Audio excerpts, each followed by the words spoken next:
In Florence and in the rest of Italy, the lockdown is starting to feel like history.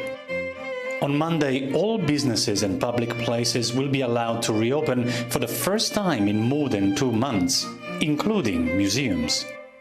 Among them is the Uffizi Gallery, a window into the Renaissance.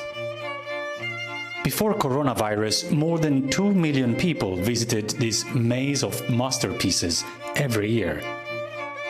But with tourists still unable to travel, the risk is that, for a while, the artwork will outnumber the visitors.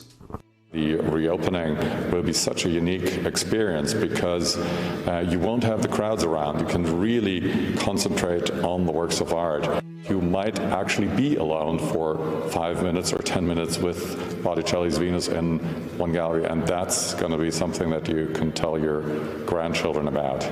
Another masterpiece visitors will face is Caravaggio's Medusa. In Greek mythology, those who gazed into her eyes will turn to stone. But these days, onlookers could be petrified for a more subtle reason. This round shape, together with the wild hair of Medusa, does resemble structurally to the virus. In fact, I mean, she was painted to be scary. She has scared people for almost 400 years by now. She looks even scarier now.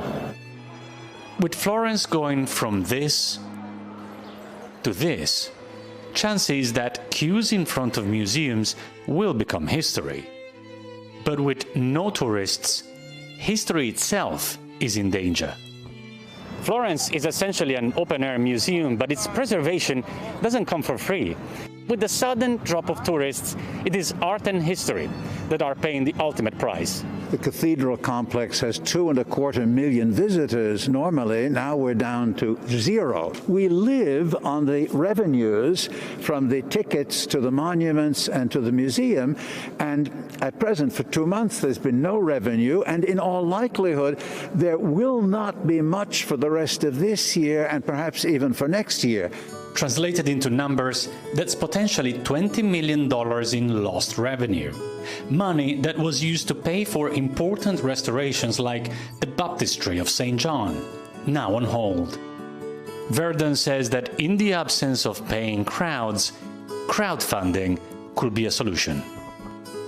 If your wife, if your mother, if your daughter or son simply wants to feel in touch with Florence, make a gift of this. Make them become part of keeping the Renaissance alive, because if we can't carry our restoration and maintenance work forward, all of this will lose its luster and many works indeed will be damaged. As the sun sets over Italy's lockdown, Florence will now look for a new Renaissance.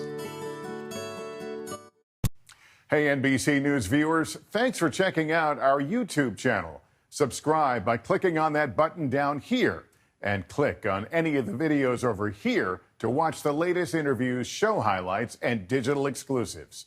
Thanks for watching.